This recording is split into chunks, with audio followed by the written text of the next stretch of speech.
dah siap bungkus, letak dia elok-elok atas almari. Atas almari tu biar setahun dekat atas almari. Pun mujur datang Ramadan baru capai balik. Kadang-kadang tak sampai Ramadan tak capai. Tunggu apa? Kalau ada majlis, mungkin jugalah ada sebahagian yang macam tu. Majlis apa? Majlis kematian pula tu. Mujur juga kadang-kadang ada yang meninggal dunia, capai juga Quran nak baca. Kalau tak ada, wallahu alam. Sebab tu tuan-tuan dan puan, kita nak tanya secara jujur pada diri kita, kita bagaimana dengan Al-Quran? Sebab kita jauh daripada Al-Quran tuan-tuan dan puan, sebab itu mungkin kita tak nampak banyak kelebihan Al-Quran. Semalam kita dah ambil dan kita sambung insya-Allah pada petang ni. Di antara hadis-hadis lain tentang kelebihan Al-Quran, semalam ada orang bertanya kepada saya tuan-tuan dan puan, masya-Allah, ya. Dia kata, saya ni ustaz, dengar ceramah Al-Quran ni, saya memang nak baca Al-Quran. Semalam kita ambil kan, Nabi sallallahu alaihi wasallam bagi tahu 2 potong ayat saja tuan-tuan dan puan. Ingat tak? Semalam baru ambil kan, 2 potong ayat. 2 potong ayat tu lebih baik daripada apa? Daripada 2 biji Mercedes ni tuan. 2 biji Mercedes Benz tu, Porsche pun tak boleh challenge 2 potong ayat tu hak Nabi SAW bagi tahu. Tapi tuan-tuan dan puan, yang semalam ada bertanya, tapi saya ustaz nak baca ni tak berapa lah, nak boleh sangat. Baru nak jinak-jinak, nak baca tak berapa nak boleh sangat. Jadi boleh ke saya nak baca sikit-sikit? Saya nak baca sikit-sikit, tak dapat nak khatam, dan saya baca, saya nak tengok pula makna dia. Saya nak baca, nanti kita akan sentuh nanti selepas ni lagi insya-Allah tentang bagaimana boleh dapat meresap mudah-mudahan baca Al-Quran ni dengan tadabbur. Tadabbur ni nak tahu makna. Jadi saya baca sikit, saya tengok mana. Saya baca sikit, saya tengok mana. Saya tak dapat khatam, tapi okey ke tidak macam tu tuan-tuan dan puan? Nabi SAW bagi jawapan dia. Saya bawa datang hadis ni, memang nak bawa datang buah hadis ni, kebetulan alhamdulillah ada yang bertanya. Hadis ini riwayat Imam Bukhari Muslim tuan-tuan dan puan. Kata Nabi SAW, Al-mahiru bil Quran, Al-mahiru bil Quran ma'as safaratil kiramil bararah. Al-mahiru bil Quran maknanya orang yang mahir dengan Al-Quran. Mahir ni maknanya bacaan dia, ditafsir oleh ulama hadis. Hadis ini riwayat Imam Bukhari. Yang syarah Imam Sahih Bukhari ni namanya Imam Ibnu Hajar Al-Asqalani dalam kitab nama Fathul Bari, syarah kepada Sahih Bukhari. Imam Ibnu Hajar Al-Asqalani rahimahullah dalam menafsirkan hadis ini, beliau bagi tahu al-mahiru di sini maknanya orang yang bacaannya baik, bacaannya fasih. Kita ni kadang-kadang yalah, mungkin belajar pun tak berapa sangat, nak bercakap Arab pun kurang, jadi kurang fasih, kuranglah kita kata laju cepat nak baca. Jadi orang yang macam orang yang ni dia kurang fasih. Tapi ada orang yang walaupun dia bukan Arab tapi dia boleh baca fasih, masya-Allah. Mahir dia. Mahir ni dibaca dengan laju, dibaca dengan pantas, fasahah dia pun baik, tajwid dia pun bagus. Orang yang macam ini bila dengan Al-Quran dia baca macam tu, mahir dengan Al-Quran, kata Nabi SAW, nanti hari kiamat ma'as safaratil kiramil bararah. As-safarah ni kata para ulama tafsir hadis maknanya iaitu para nabi. Safir dalam istilah hadis maknanya nabi. Safarah ni plural, kata jamak, maknanya para rasul. Mereka yang mahir membaca Al-Quran, selalu membaca Al-Quran dengan baik, nanti hari kiamat duduk dengan para rasul. Kiramil bararah. Para rasul ni kumpulan yang duduk bersama para rasul ni kumpulan yang kiram, kumpulan orang-orang yang dimuliakan Allah. Al-bararah, kumpulan orang yang baik-baik, masya-Allah. Kita nak duduk dengan orang baik ke orang tak baik tuan-tuan puan? Hari kiamat tentu nak duduk dengan orang baik-baik kan? Baik, kemudian wallazi yaqra'ul Quran, yang membungakan, yang memberi begitu menyegarkan hati kita. Bila Nabi SAW sambung hadis ni, wallazi yaqra'ul Quran wa yatata'ta'u fi, dan mereka pula yang membaca Al-Quran tetapi yatata'ta', baca cetak macam tu, maknanya baca tersekat, baru nak belajar lah maknanya tuan-tuan dan puan. Bukan kata kadang-kadang baru nak belajar pun dah lama, tapi kadang-kadang ialah jarang-jarang, setahun sekali mungkin, atau kadang-kadang mungkin, jadi baca tu tersekat-sekat, tu istilah dia. Ada pun orang yang dia nak baca Quran tapi dia tersekat-sekat, mungkin kerana memang lidah dia kurang fasih dan sebagainya.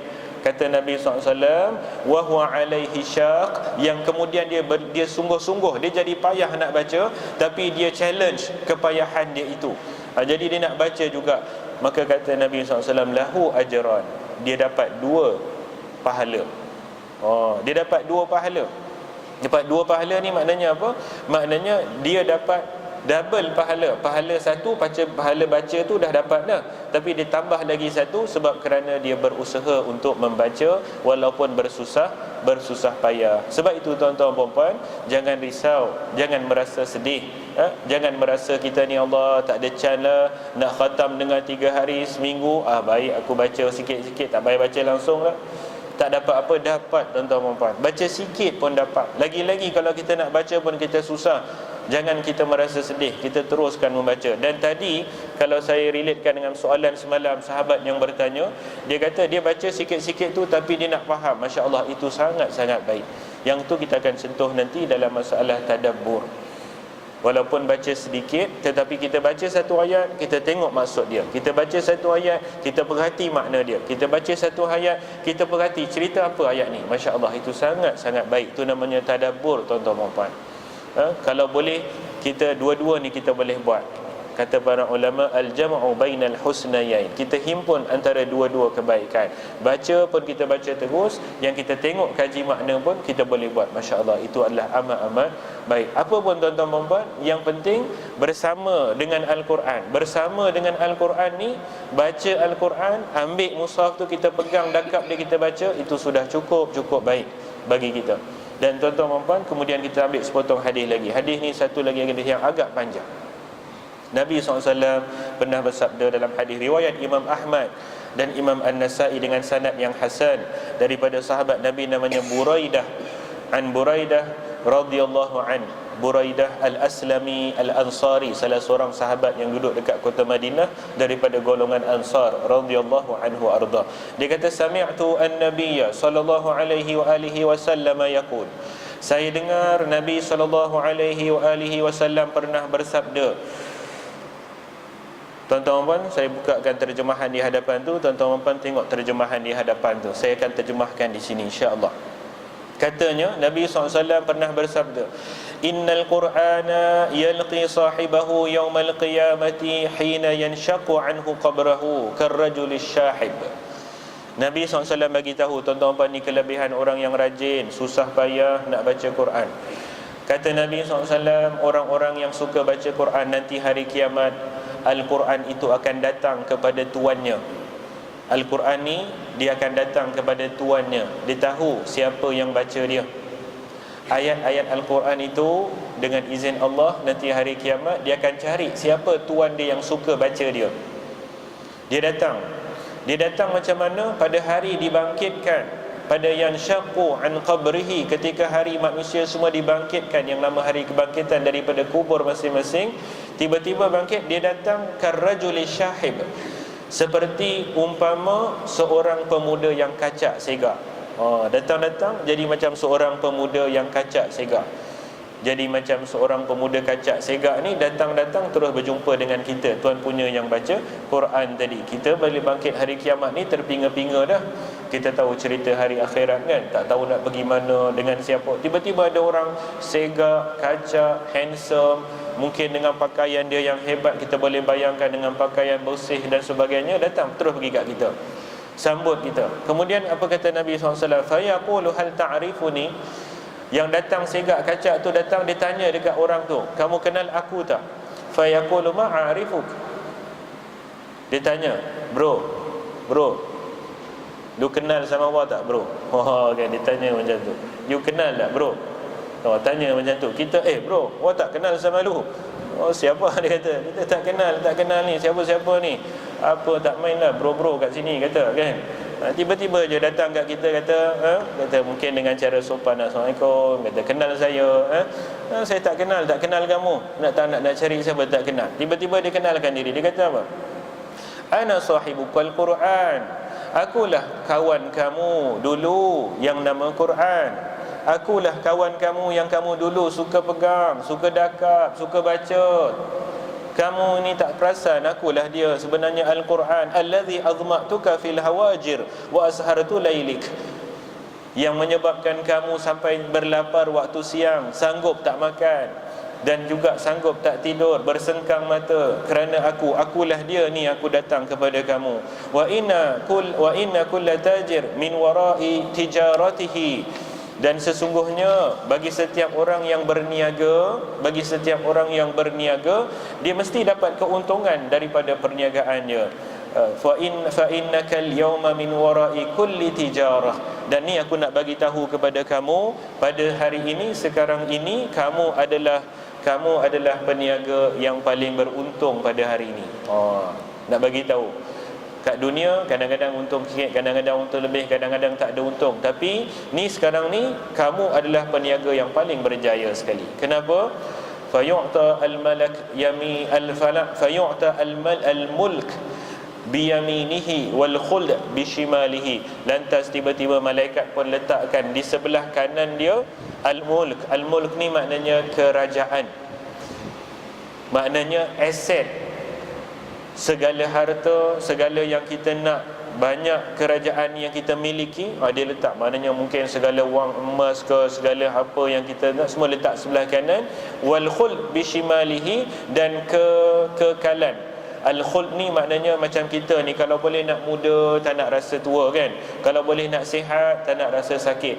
Yang kekal, yang kita nak kekal sihat selama-lama, yang kita nakkan rasa nikmat tu, sifat kekekalan tu letak sebelah kiri, jadi kita punya. Ni cerita hari kiamat, tuan-tuan dan puan.